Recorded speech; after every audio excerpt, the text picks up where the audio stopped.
Hello, great souls. Let's begin together with a prayer.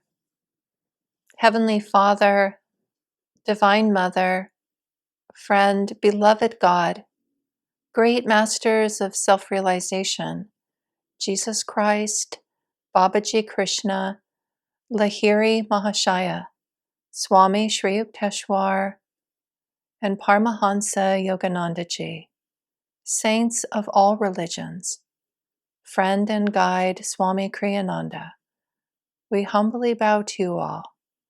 Be with us this day, in this moment, in our time together.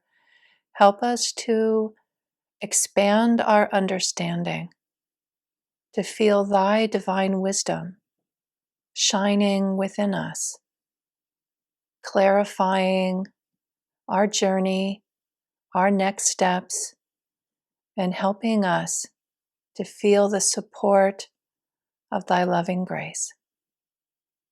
Om. Peace. Amen.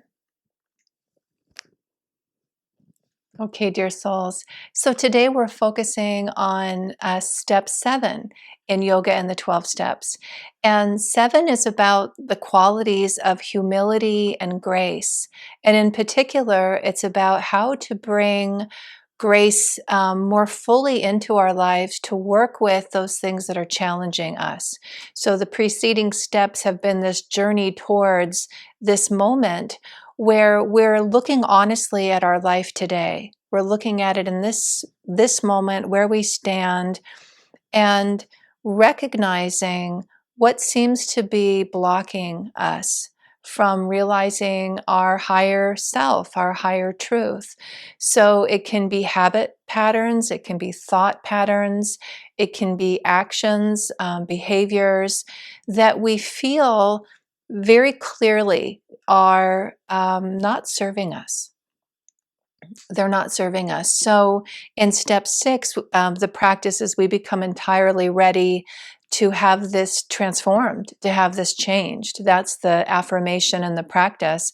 In step 7, it is an acknowledgement and an understanding that I bring myself to the moment of seeing what needs to be transformed, and I understand that I won't be the one transforming it. It's not my power that does it. It's divine power. So the humility is the recognition that the answer here is not for me to roll up my sleeves and dig in and tackle this. It does take energy, it does take focus, and it takes commitment and willingness to follow guidance, right? To honor that sense of right action, right thought, right speech. That being said, it's a deep understanding that it's not on my shoulders. And it's very important because in our culture, it's viewed progress and forward movement, success, achievement is seen very differently. It is, in fact, it's revered in the Western culture to be self-sufficient, to wherever you get to, the more you can demonstrate that you did that on your own, the more impressive it is. And spiritually, that's not the practice. It is, it's a really interesting blend because Yogananda speaks a lot about the importance of willpower.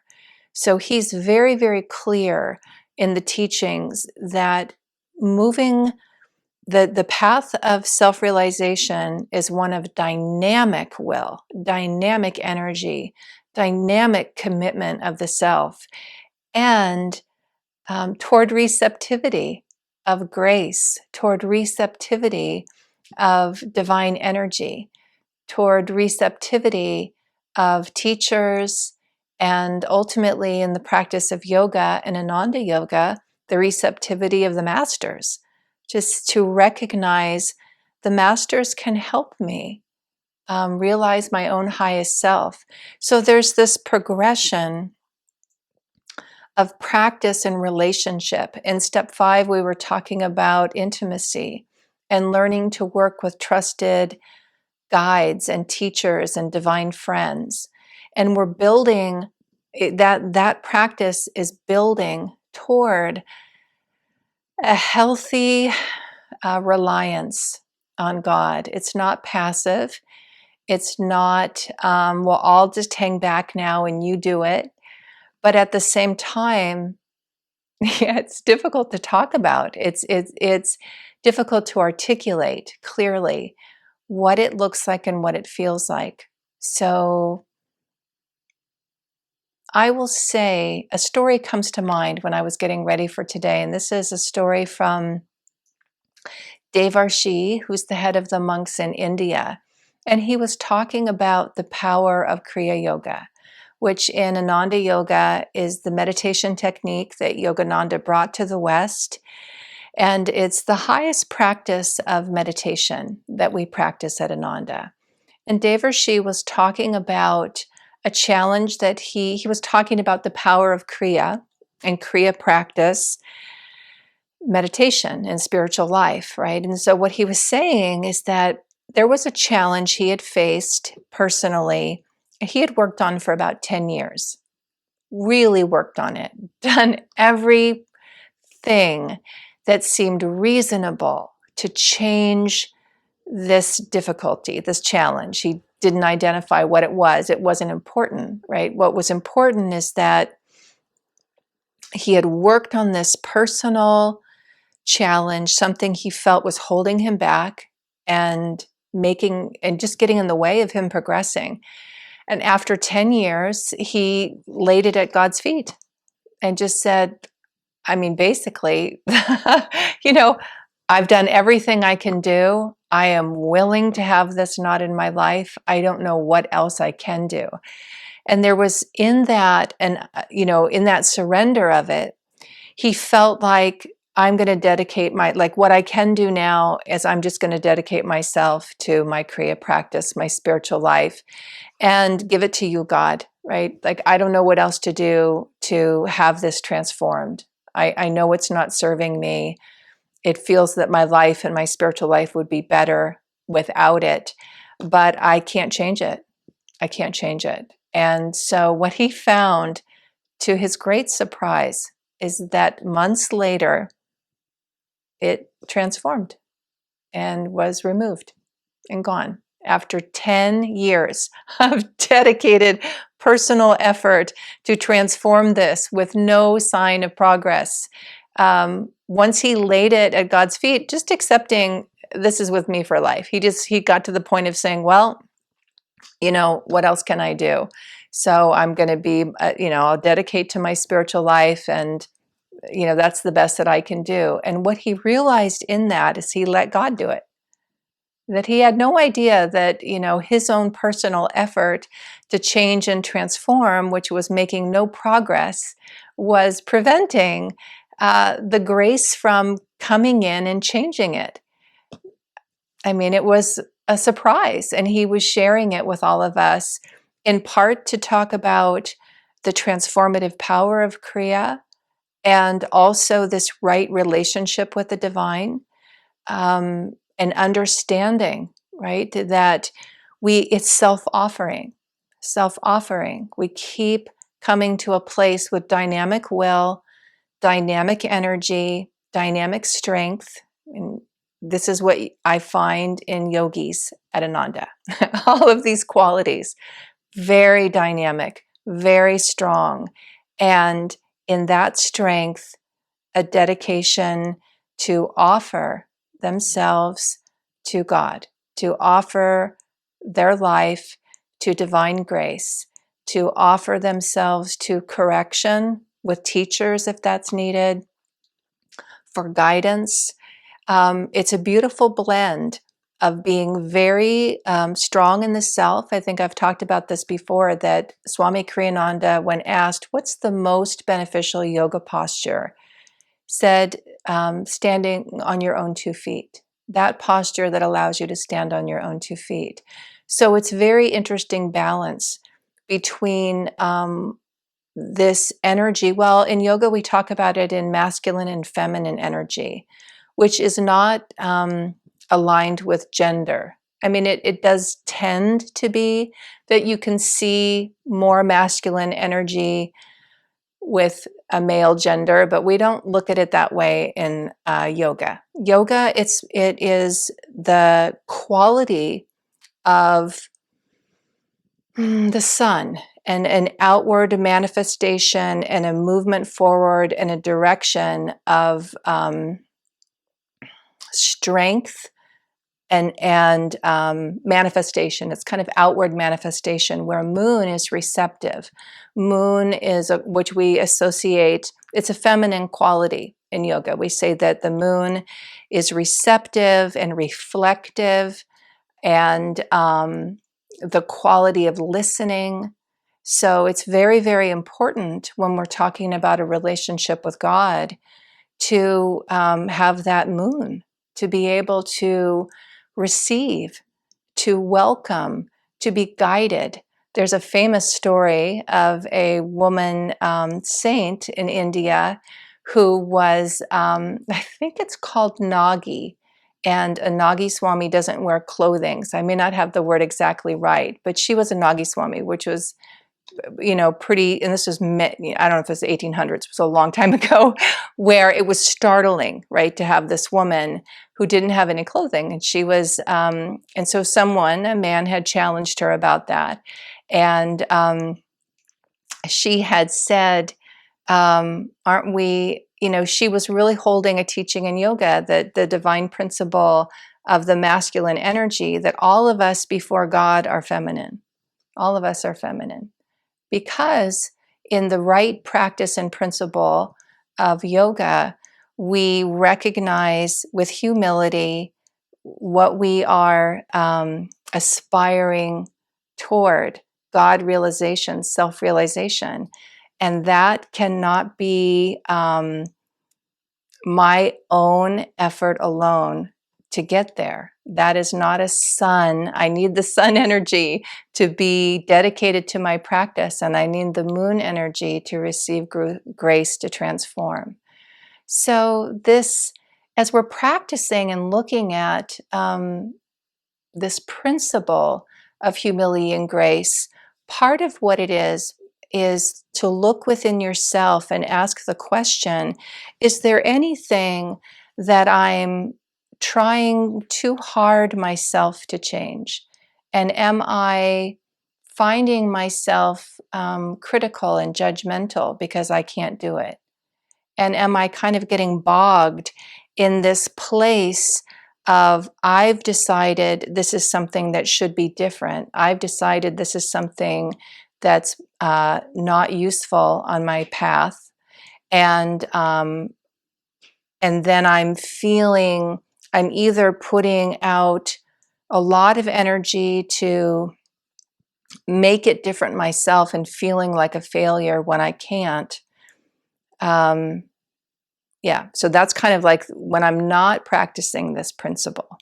And what do I want to say about that? Well, I was talking with someone earlier today about the shame that can come up around this. And it's a reminder to me when that quality comes in that I've identified I'm taking too much on myself, right? This is what I wanted to say in terms of usefulness. So in the 12 steps, the seventh step prayer is this: my Creator, I am now willing for you to have all of me, good and bad.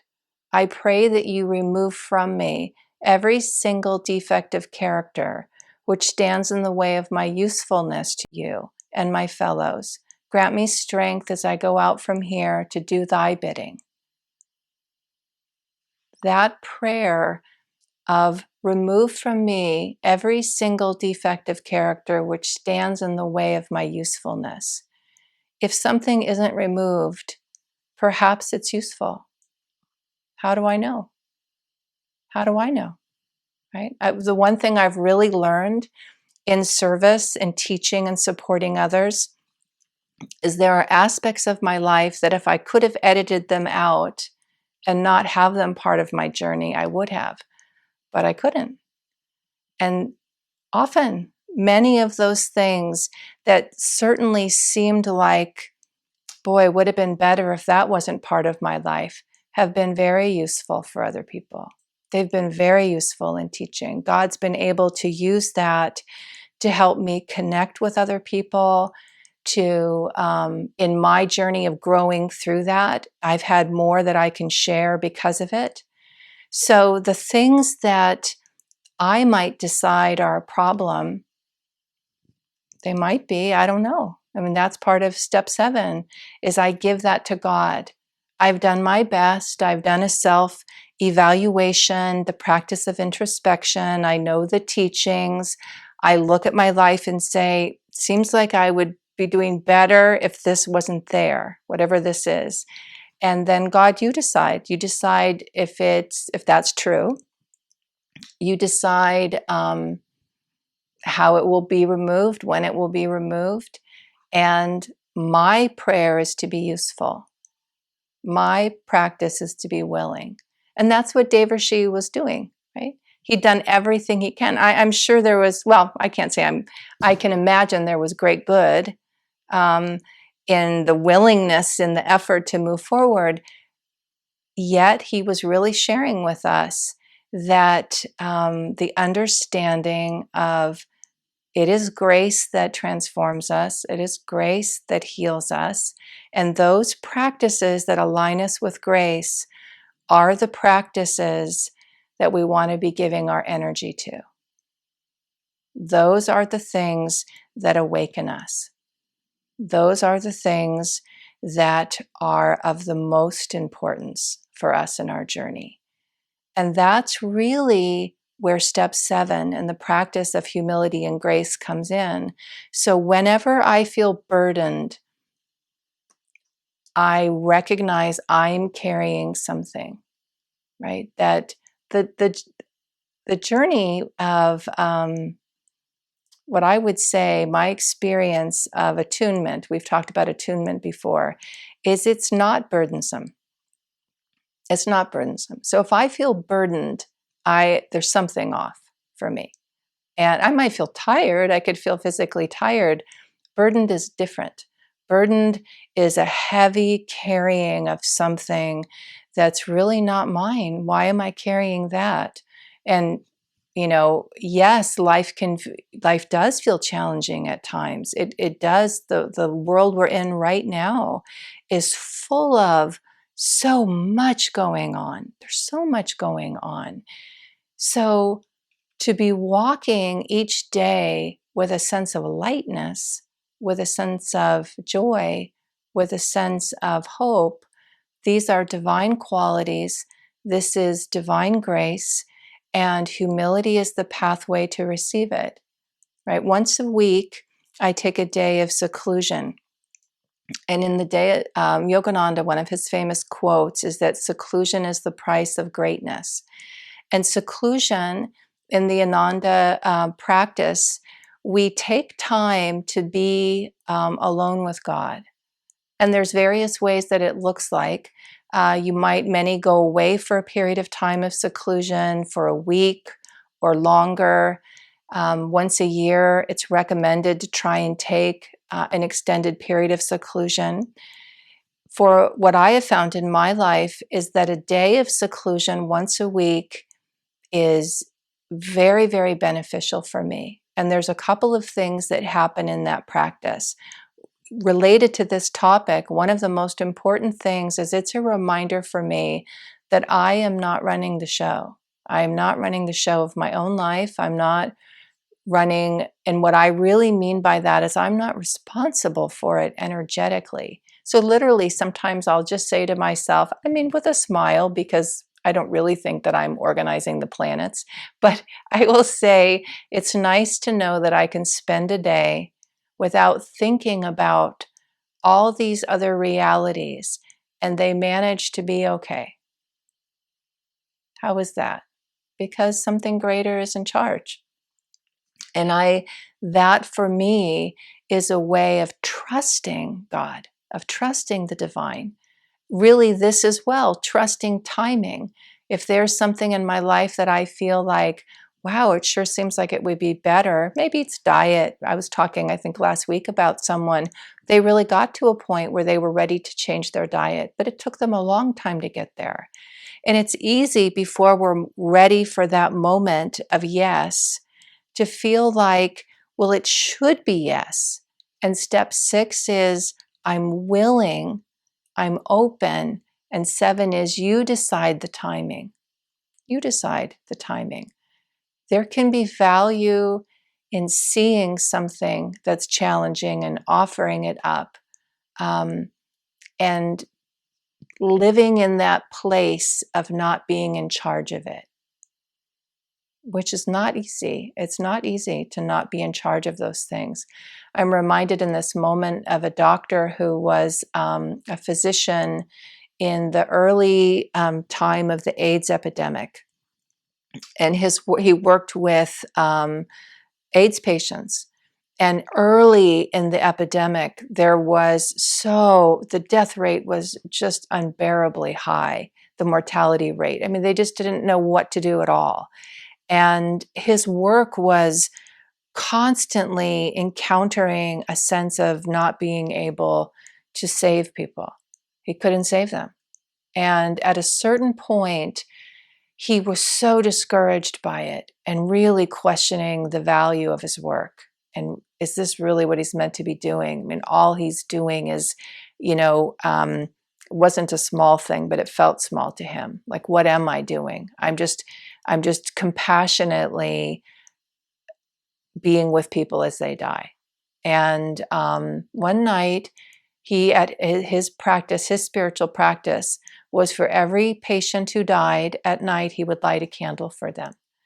And he was day after day after day, candles, candles, candles, lighting candles, and feeling like it wasn't enough. So, in a moment of deep prayer and conversation with the divine and deep soul questioning of the value of his work, he received the inner message and the inner understanding of the value of his work. That it was true he couldn't save these lives. It wasn't in his hands to do that. As a physician, he was limited. He was limited. As a human being and a physician, he encountered his limitation every day. And as hard as he tried to have it be different, he did not have the power to make it different. But what he was doing is with great compassion, with great sensitivity, with great kindness, he was serving these individuals. And many physicians were afraid to do that. And he was working with them and giving them the dignity that they deserved. That was no small thing. That was a very big thing. And not only that, he honored their life, every life he honored with a candle, with a moment of, I see you, you matter, your passing did not go unnoticed. And it was a great surprise to him that that was his work. That was his usefulness. He felt he got to see in that moment, right? So our prayer of step 7, remove from me that which gets in the way of my usefulness as a servant, as a channel for the divine. I mean, my goodness, makes a lot of sense that he would be saying, give me the power to keep these people from dying. Well, that would come. I don't know if he ever got to have that experience. I don't know. I just know this part of his story, that he understood there was a greater usefulness in what seemed like failure and what seemed wrong. And that's in many, many ways the highest practice of humility and grace, that I don't know. I don't know. I don't know what's serving me, and I don't know what's serving others. What I do know is I want to be serviceful. That I know. So I can offer my life and say, well, this is what I see. And I see room for improvement, and I am willing to improve. And I'm going to ask you, Master, to make that decision. And if it is the right time and the right thing and helpful and useful for my spiritual growth and my service to others, then it will be removed. Asha has told the story, and it's been my experience, so probably why I always remember it. She said, the interesting thing about transformation is that on the one hand, we're so aware of all the work and effort and everything we do to progress, to transform, to change. Like we're just, to grow, all the personal effort. And the moment that we experience the change, it's so evident we didn't do it. We're so completely aware, I didn't do it. Even though I know I did all those sadhanas, I had all that practice, I read the teachings, I went to classes, I prayed and meditated, and all those things are very good. They open us to receive the grace that will heal and transform us and awaken us. And that's the journey. That's the practice of 7, of humility and grace. Everything, all the effort is to be open and receptive for divine healing. So I offer for you today and for this week the practice of offering your life on the altar. It can be silently, prayerfully to yourself, or if you have an altar at home, just to lay that on the altar. In 12 steps, we have sometimes the practice of a God box, like write it down, put it in a little box and give it to God and say, well, you decide, I'm willing.